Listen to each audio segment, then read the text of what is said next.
how do you apply torque to one of these with one of these? That's today's Tip Top Tool Tip.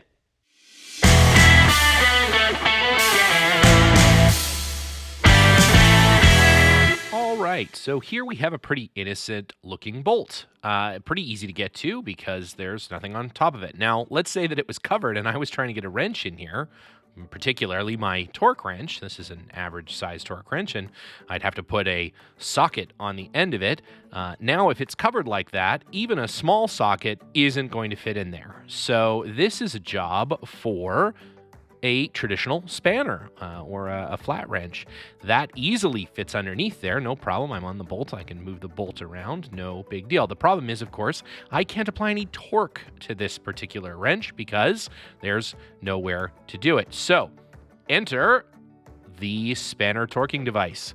This little guy allows me to take my spanner and clamp it inside of this device. There are two M5 screws here that allow me to get the tool clamped down. It's pretty important to align it centered. We want to make sure that we're not introducing any extra leverage anywhere, as that's going to mess up our torque reading. So we'll give this a little bit of a squeeze down to make sure that the wrench is nice and tight. It's not going to move around on us. Now, if you look under here, we have the socket receiver. So the plug for my wrench will go into that. I'll go ahead and rotate it around. There's actually a little pin on my torque wrench that clips into the tool like that.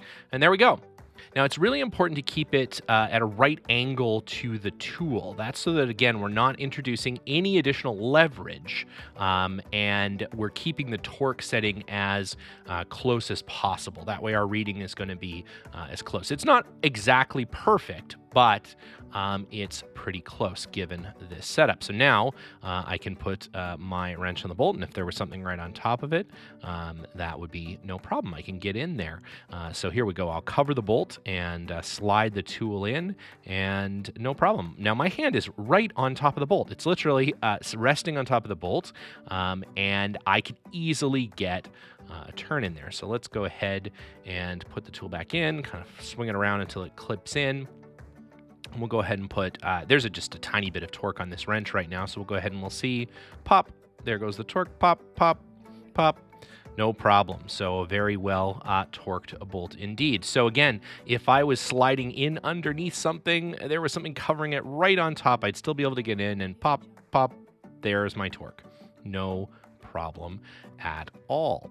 This tool is fully adjustable. You just go in and loosen these M5 bolts, and that gives you the ability to clamp a smaller spanner inside there. You can make a very big opening for a big wrench, or a little teeny tiny one for a very small little wrench, which is sometimes easier to torque something with than a big socket.